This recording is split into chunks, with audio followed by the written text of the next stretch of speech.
दोस्तों, इस वीडियो में अपन 2019 वर्कशॉप कैलकुलेशन फर्स्ट ईयर के पेपर को हल करेंगे। दोस्तों, इस वीडियो को देखने से आपको यह पता चलेगा कि 2019 में कितने सरल क्वेश्चन आए हैं। बहुत ही सरल क्वेश्चन आए हैं दोस्तों। मैं अंतिम तक इस पेपर को आपको हल कराऊंगा। आपको खुद पता चलेगा कि कितने सरल क्वेश्चंस वर्कशॉप कैलकुलेशन में 2019 में पूछे गए हैं। दोस्तों, पहले ही क्वेश्चंस को अपन हल करते हैं, देखते हैं कैसा पहला ही क्वेश्चन है। पहला ही क्वेश्चन है आपका, CGS सिस्टम में लेंथ की यूनिट क्या होगी। दोस्तों, इसका जो ऑप्शन है पहला वह है किलोमीटर, बी ऑप्शन है सेंटीमीटर, सी ऑप्शन है मिलीमीटर और डी ऑप्शन है आपका मीटर। दोस्तों, इसमें से जो आपका आंसर होगा वह होगा सेंटीमीटर। दोस्तों, इस क्वेश्चन को मैं डिटेल्स में नहीं बताऊंगा, इसमें केवल और केवल जो क्वेश्चंस हैं पेपर्स के वही हल कराऊंगा।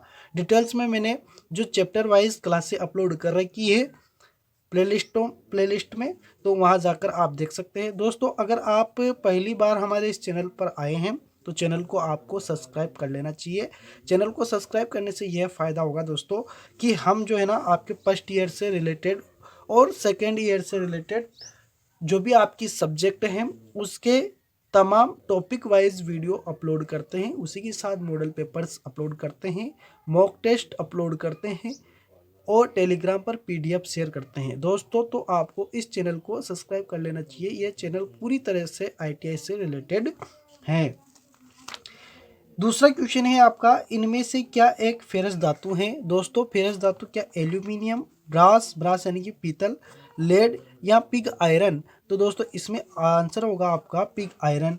तीसरे नंबर का क्वेश्चन देखिए दोस्तों, देखिए यहाँ पर बहुत ही सरल साइंस से पूछा गया क्वेश्चन है, कुछ हल नहीं करना है, अपन को डायरेक्ट बताना है। तीसरा जो क्वेश्चन है वह भी आप देख सकते हैं कि इनमें से क्या एक विद्युत का संचालन करती हैं। तो देखिए, इसमें चालक धातु पूछी गई है। इसमें चालक धातु क्या है, चालक ही विद्युत का संचालन करती हैं। तो क्या इसमें ग्रेफाइट, पोर्सिलिन, रबड़ और वुड यानी कि लकड़ी होती है। रबड़ आप जानते हो। पोर्सिलिन क्या होती है, यह भी एक अचालक धातु होती है जो आपके पोल्स होते हैं ना उनके ऊपर लगा हुआ होता है। ठीक है, यह चीनी का बना हुआ होता है। चीनी अचालक धातु है। ठीक है, तो ग्रेफाइट जो है वह आपका आंसर सही होगा, यह एक चालक धातु है। क्वेश्चन है आपका 4 नंबर, वह है, देखिए दोस्तों कितना सीधा क्वेश्चन है। 0.72 दशमलव संख्या को अंश फ्रैक्शन में परिवर्तित करें। दोस्तों, इस प्रकार के क्वेश्चन को कैसे हल किया जाता है, बहुत ही सरल तरीका है जो आपके सामने मैं आपको बता रहा हूँ। देखिए दोस्तों, इस प्रकार के जो अंश में परिवर्तित करने वाला क्वेश्चन जब भी आ जाता है तो 0.72 इस प्रकार से आपको लिखना है और बटे में आपको लिख देना है। दशमलव है तो उसका 1 लगाना है, दशमलव हट गया और पीछे कितने अंक है, 2 अंक है तो नीचे लगा देना आपको 0। ठीक है, अब इसको काटना है। काटने पीटने के बाद आपका जो आंसर आएगा ना वह आएगा दोस्तों 18/25। काटने के बाद आपका यह आंसर आएगा, तो वह आपका आंसर है 18/25। इसको आप काट सकते हो, वह आप अपने हिसाब से देख लेना। अगला क्वेश्चन है कि 5वां क्वेश्चन है कि 1 किलोग्राम भार के बराबर होता है। 1 किलोग्राम भार के बराबर ऑप्शन देखिए, क्या 9.81 न्यूटन होता है, यह इनका मतलब है न्यूटन।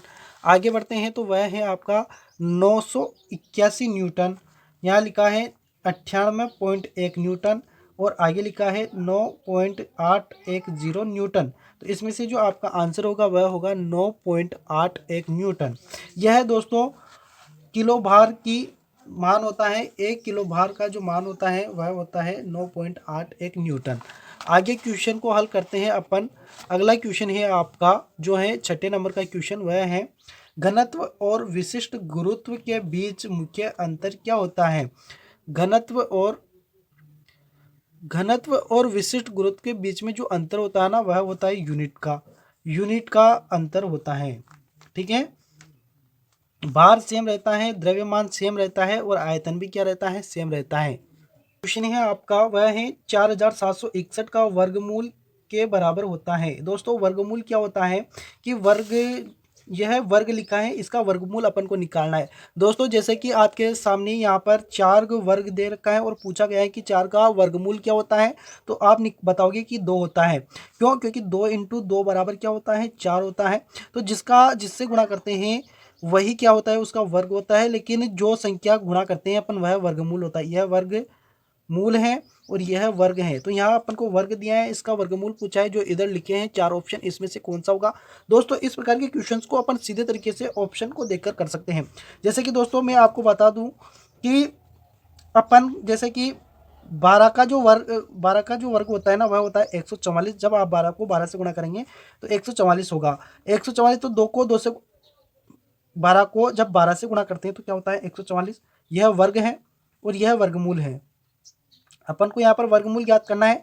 तो जैसे कि दोस्तों अपन है ना, इस सवाल को डायरेक्ट इस प्रकार से कर सकते हैं कि जो पीछे वाला अंक होता है, पीछे वाला जैसे कि यहाँ 9 है, यहाँ पर 9 है, यहाँ पर 6 है, यहाँ पर 2 है, तो इसको जो पीछे वाले अंक को पीछे वाले अंक से ही गुणा कर ले। जैसे कि 9 है तो 9 को इंटू करेंगे 9 से, या आपका दूसरे ऑप्शन में भी 9 ही दिया है तो 9 को इंटू करेंगे 9 से। 6 जैसे कि 6 इंटू 6 दे रखा है तो 6 को 6 से गुणा करेंगे। 2 दे रखा है तो 2 को 2 से गुणा करेंगे। तो जैसे कि दोस्तों अपन 2 को 2 से गुणा करते हैं तो क्या आता है 4। तो क्या इसके पीछे 4 है क्या, इकाई का अंक 4 नहीं है ना, तो इसको अपन नहीं मानेंगे, यानी कि ये ऑप्शन अपना गलत होगा। 6 है तो 6 को जब अपन 6 से गुणा करेंगे तो क्या एक आ रहा है क्या, नहीं आ रहा है ना, तो यह भी ऑप्शन अपना नहीं हो सकता। 9 को अपन 9 से गुणा करेंगे तो क्या आएगा 81 आएगा, यानी कि एक आ रहा है और यहाँ पर भी क्या है एक है। इसका मतलब यह ऑप्शन अपना, अब देखिए यहाँ पर 9 वाले 2 हैं। अब इसमें से अपन देख लेंगे कि 69 है ना, तो 69 को अपन 69 से ही गुणा करके देख लेते हैं तो कितना आएगा। जब 69 को 69 से गुणा करते हैं ना दोस्तों, आप कर लेना, आपका यह आंसर आ जाएगा। ठीक है, तो यही ऑप्शन आपका इसमें से सही रहेगा। दोस्तों 59 को जब आप गुणा करेंगे 59 से, 59 इंटू जब आप 59 करोगे तो आपका यह ऑप्शन नहीं आएगा। इस प्रकार से आप कर सकते हो, इनको बारी बारी से गुणा कर लेना, लेकिन पहले इकाई अंक देख लेना। इकाई अंक को इकाई अंक से गुणा करेंगे तो क्या इसका इकाई अंक आ रहा है क्या, अगर आ रहा है तो यही आपका ऑप्शन इसमें से वह सही होने की संभावना रखेगा। ठीक है, आगे बढ़ते हैं अपन। 20 का वर्ग क्या होगा। अब इसी का विपरीत यहाँ पर पूछा है कि 20 का वर्ग क्या होगा। तो 20 को जब आप 20 से गुणा करोगे तो क्या आ रहा है 400 आ रहा है, तो आपका आंसर 400 होगा।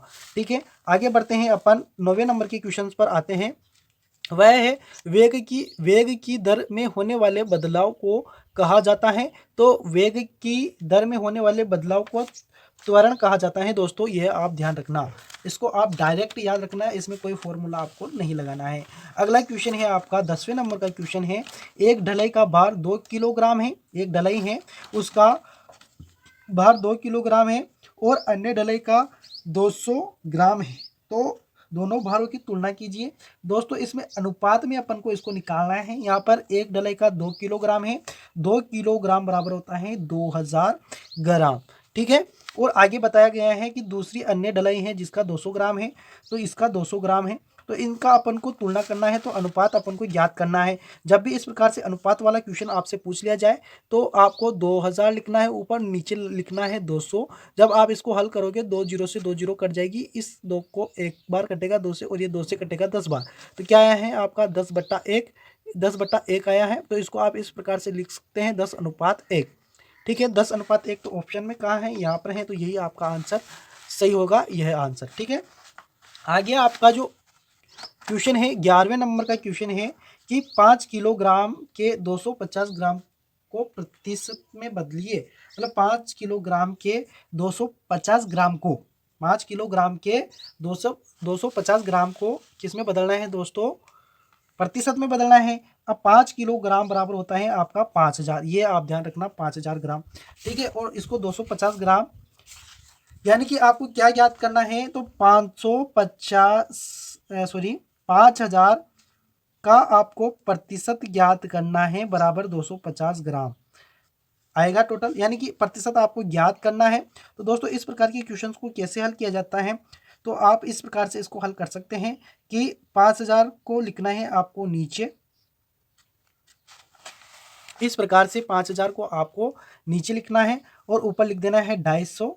ठीक है, और इंटू कर देना है आपको 100 से। जब 2 जीरो से यह 2 जीरो समाप्त हो जाती हैं, इस जीरो से यह जीरो समाप्त हो जाती है, और 5 से काटते आप 25 को 5 बार कटेगा, तो आपका आंसर आ जाएगा 5 आंसर, यहाँ पर आपका आंसर आ जाएगा। दोस्तों अगर आपको समझ में नहीं आता कोई भी क्वेश्चन तो आप कमेंट में लिख देना, ताकि मैं आपको इसको डिटेल्स में फिर से बता दूंगा। लेकिन दोस्तों अगर आपको समझ में आता है ना, तो फिर लाइक ज़रूर करना वीडियो को, और कमेंट में ज़रूर लिखना कि हमें समझ में आ गया। ठीक है, अब आपका 12वें नंबर का जो क्वेश्चन आता है वह आता है एनर्जी की एसआई यूनिट क्या होती हैं। एनर्जी की एसआई यूनिट जो होती है ना दोस्तों वह होती है जूल, यह आप ध्यान रखना। इसके बाद अगले इकाई है, यहाँ पर यूनिट इकाई होती है, मात्रक होता है, यही आप ध्यान रखना। अगला क्वेश्चन है आपका 13वां नंबर का, 3x² प्लस 2y² में से 2x² माइनस 3y² घटाने पर क्या प्राप्त होता है। बहुत ही सरल तरीका का क्वेश्चन है दोस्तों। 3x² प्लस 2y² में से अपन को 2x² माइनस 3y² को घटाना है, ठीक है। इसको अपन इस प्रकार से कोष्टक में बंद कर लेते हैं दोस्तों। जब अपन इसको हल करते हैं तो किस प्रकार से, जब कोष्टक को ओपन करते हैं तो 3x² plus 2y² minus 2x² और ये माइनस जो कोष्टक के अंदर है ना ये हो जाता है प्लस, ये आप ध्यान रखिएगा, स्क्वायर, ठीक है। इसके बाद अपन इसको किस प्रकार से हल करेंगे, तो 2x² और 3x² इनको पास रख लेंगे, यानी कि x² और x² वाली संख्या को एक साथ रख लेंगे, 3x² माइनस 2x² और ये y² और y² वाली संख्या को अपन पास में रख लेंगे, तो 2y² और 3 यानी कि प्लस 2y² और प्लस 3y², ठीक है दोस्तों। आपको समझ में तो आ रहा है ना, अगर समझ में आ रहा है तो कमेंट में हाँ कीजिए, ठीक है। हाँ करने से क्या होता है कि समझ में अच्छा आता है। 3x² में से माइनस 2x² जाता है तो कितना बचता है, 1x² बचेगा दोस्तों, और 2 को 3 में अपन यानी कि 2y² को 3y² में जोड़ेंगे तो कितना हो जाएगा दोस्तों, तो यहाँ पर हो जाएगा प्लस 5y², ठीक है। तो ऑप्शन में कहाँ है इस प्रकार का, तो देखिए इस एक को तो अपन कुछ नहीं मानते, कोई फर्क नहीं पड़ता, इसको हटा भी देते हैं, तो x² प्लस 5y² यहाँ पर है, यह आपका आंसर सही होगा। आगे बढ़ते हैं, आप 14वें नंबर के क्वेश्चन को हल करते हैं। दिए गए समीकरण को हल करें, 3x प्लस 15 बटे 5x प्लस 25 लिखा हुआ है, तो इस प्रकार के क्वेश्चन को कैसे हल किया जाता है। 3x प्लस 15 आपको दिया है, ठीक है, और बटे में दिया है आपको 5x प्लस 25, ठीक है। तो इस प्रकार के क्वेश्चन को कैसे हल किया जाता है दोस्तों, इसमें से आपको कॉमन लेना है, तो 3 और यहाँ पर x है और यहाँ पर कितना हो जाएगा, 5 3 15 हो जाएगा, ठीक है।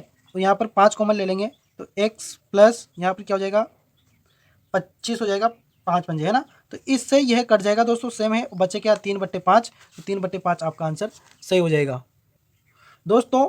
यह 15वें नंबर का जो क्वेश्चन है इसका आपको हल यानी कि आंसर नहीं आएगा, क्योंकि यह क्वेश्चन गलत आया था, यह एनसीईआरटी द्वारा यानी कि गलत टाइपिंग हो गई होगी या कुछ भी मिस्टेक है, तो यह गलत आंसर था, इसको अपन हल नहीं करेंगे। आगे बढ़ते हैं, अगला क्वेश्चन है आपका 16वें नंबर का क्वेश्चन है, उस त्रिभुज का परिमाप ज्ञात कीजिए जिसकी भुजाओं का अनुपात 3 4 5 है और जिसकी सबसे लंबी भुजा का माप 15 सेंटीमीटर है। दोस्तों यहाँ पर 15 सेंटीमीटर अपन को सबसे लंबी भुजा दी है। अब आपको यह दिख रहा होगा कि अनुपात सबसे बड़ा कौन सा है, तो 5 है, तो यही आपकी सबसे लंबी भुजा होगी। तो आपको क्या करना है कि 15 में 5 का भाग दे देना है। जब आप 15 में 5 का भाग दोगे तो कितना आएगा, 3 आएगा। 3 आया ना, तो दोस्तों इन तीनों में आप 3 से गुणा करोगे, यानी कि 3 को भी किससे गुणा करोगे, 3 से गुणा करोगे तो क्या आ जाएगा, 9 आ जाएगा। और उसी के साथ अगर आप फिर गुणा करोगे किसको, 4 को गुणा करोगे किससे, 3 से गुणा करोगे तो क्या आएगा, 12 आ जाएगा। और अपन ने इसको तो पहले ही बता रखा है इसने कि बड़ी संख्या जो बड़ी बड़ी भुजा है उसका माप 15 है, इन सभी को जोड़ोगे आप तो क्या आ जाएगा, 36 आ जाएगा। तो यह 36 सेंटीमीटर आपका आंसर सही होगा दोस्तों, ठीक है। अगला 17 नंबर क्वेश्चन है, उस समांतर चतुर्भुज की ऊंचाई ज्ञात कीजिए जिसका आधार 10 सेंटीमीटर है और जिसका क्षेत्रफल 120 सेंटीमीटर स्क्वायर है। यहाँ पर अपन को क्षेत्रफल दिया है और यहाँ पर ऊंचाई दी है दोस्तों, समचतुर्भुज है, तो इसका जो क्षेत्रफल का जो सूत्र होगा वह आप को लगाने की कोई जरूरत नहीं है। आप इस प्रकार के सवाल को डायरेक्ट कर सकते हैं। 120 में आपको भाग दे देना है 10 का, तो इस जीरो से ये कट जाएगा, बचा क्या आपका 12। तो 12 क्या बचा है आपका, ऊंचाई बची है, तो आपको ऊंचाई याद करनी थी, ये ऊंचाई आपकी आ गई, ठीक है। इस प्रकार से आप इसको डायरेक्ट हल कर सकते हैं। आगे बढ़ेंगे तो आपका 18वां नंबर क्वेश्चन है, इनमें से क्या ऊर्जा का एक रूप है, तो इनमें से ऊर्जा का जो रूप है वह है ऊष्मा है, ठीक है। आगे बढ़ते हैं अपन 19वें नंबर के क्वेश्चन पर, तो वह है एक इंडक्शन स्टोव में कौन सी ऊर्जा उष्मा ऊर्जा में परिवर्तित की जाती है। इंडक्शन स्टोव है जिसमें अपन सप्लाई देते हैं दोस्तों विद्युत की, तो विद्युत ऊर्जा को वह उष्मा ऊर्जा में परिवर्तित करता है। अगला क्वेश्चन है आपका 20वें नंबर का, वह है कि बर्फ की अव्यक्त उष्मा कितनी होती है। अव्यक्त उष्मा जो होती है वह होती है 80 कैलोरी ग्राम। ठीक है, 21वें नंबर का क्वेश्चन है दोस्तों, वह है कोस थीटा का विपरीत क्या होता है। कोस थीटा का विपरीत आपको हमने बताया था कि साइन का कोसेक होता है विपरीत, कोसेक। ठीक है, और वैसे कोस का सेक होता है, और टेन का जो होता है वह होता है कोट। यह आप ध्यान रखना। ठीक है, तो इसी प्रकार कोस का आपका क्या होगा, सेक होगा। 22वें नंबर का क्वेश्चन है दोस्तों आपका, एक साधारण मशीन पर लगाया गया प्रयत्न 25 किलोग्राम है और मशीन लाभ 6 है, तो इसका उत्थापक भार क्या होगा। तो दोस्तों इस प्रकार के क्वेश्चंस को हल करने के लिए आपको जो जितना प्रयत्न दिया है और मशीन पर लाभ दिया है उन दोनों को गुणा करना होता है। तो 25 को आप 6 से गुणा करोगे तो आपका आएगा 150 kg। तो यह आपका आंसर सही होगा। इसके बाद अगला क्वेश्चन है, 4 ओम, 6 ओम और 12 ओम के 3 रजिस्टर को समांतर रूप से जोड़ा गया है, सर्किट का समतुल्य प्रतिरोध ज्ञात करें। दोस्तों समतुल्य प्रतिरोध जब आपको ज्ञात करना है समांतर क्रम में अगर जुड़े हुए हैं तो आप इसको कैसे ज्ञात करोगे, 1/RT टोटल रजिस्टेंस होता है, आपका सूत्र है R1 plus R2 plus R3। ठीक है, या और भी हो तो RN हो जाता है। ठीक है, तो इसमें से आपको दिया है पहला R1 यह है, R2 यह है और R3 यह है। तो मान रखेंगे अपन 1/RT बराबर 1/RT बराबर अपन मान रखेंगे तो क्या हो जाएगा, 1/4 प्लस 1/6 प्लस 1/12। दोस्तों इसमें से जो लसा आएगा आपका वह आएगा 12 लसा आएगा। ठीक है, 4 को जब अपन भाग देते हैं 12 में तो 3 बार जाता है, 3 को इंटू करना है अपन को 1 से, 6 का अपन भाग देंगे 12 में तो 2 बार जाएगा, तो 2 से अपन इंटू करेंगे, 12 का अपन भाग देंगे 12 में तो 1 आएगा, उसको 1 से इंटू करेंगे। 3 को जब अपन ने 1 से इंटू किया तो 3 आया, प्लस 2 को 1 से इंटू किया तो 2 आया, और 1 को 1 से इंटू किया तो 1 आया। तीनों को जोड़ेंगे, 3 2 5 और 1 6 हो जाता है, 6/12। 6 को अपन 12 यानी कि 6 को 6 से काटते हैं एक बार और 6 से काटते हैं 12 को 2 बार, तो क्या आता है 1/2। 1/2 यहाँ पर आपका आंसर नहीं है दोस्तों, जैसे कि यहाँ पर 1/RT लगा हुआ है उसी के रूप यहाँ पर 1/RT लगा है, तो 1/RT बराबर आपका आया है 1/2। ठीक है, इस प्रकार से जब इसको अपन सही से वज्र गुणा करते हैं, वज्र गुणा करेंगे तो आपका आंसर निकल के आएगा RT बराबर 2। क्यों, क्योंकि RT गुणा होता है 1 से और 2 गुणा होता है 1 से, तो यह 2 इधर और यह RT इधर। ठीक है, तो यह आपका आंसर होगा। ठीक है, और डिटेल्स में जानना है तो आप हमारी चैप्टर वाइज क्लास से जो अपलोड की हुई है हमने उनमें जाकर देखिए, आपको समझ में वहाँ पर अच्छी डिटेल्स में आ जाएगा। अगला क्वेश्चन है आपका, विद्युत ऊर्जा P बराबर क्या होता है, तो वह होता है वोल्ट इंटू धारा, है ना, वोल्टेज इंटू धारा आपका आंसर यहाँ पर सही होगा। अगला क्वेश्चन है आपका, इनमें से क्या इंसुलेटर का एक उदाहरण है। इसमें से कौन सा इंसुलेटर का यानी कि प्रतिरोधक का उदाहरण है, तो क्या माइका, ब्रास, कॉपर या लेड। तो इसमें से आपका आंसर होगा माइका, जिसको अभ्रक भी बोला जाता है। ठीक है, ब्रास होता है पीतल, कॉपर होता है तांबा और लेड होता है सीसा। ठीक है दोस्तों, तो इस प्रकार से हमने आपका वर्कशॉप कैलकुलेशन का पूरा पेपर हल करवाया है और एक एक क्वेश्चन को अच्छी प्रकार से डिटेल्स में समझाया भी है। तो दोस्तों कैसा लगा वीडियो, अगर वीडियो आपको पसंद आया है और इसी प्रकार के और वीडियो अगर आपको चाहिए, और 2 पेपर और हैं एम्प्लॉयमेंट स्किल्स और इलेक्ट्रिशियन थ्योरी के, तो उनके लिए आपको चैनल को सब्सक्राइब कर लेना है, क्योंकि इसके बाद में दोनों वह पेपर भी अपलोड करने वाला हूँ बहुत ही जल्द। ठीक है दोस्तों, मिलते हैं नेक्स्ट वीडियो में, तब तक के लिए धन्यवाद।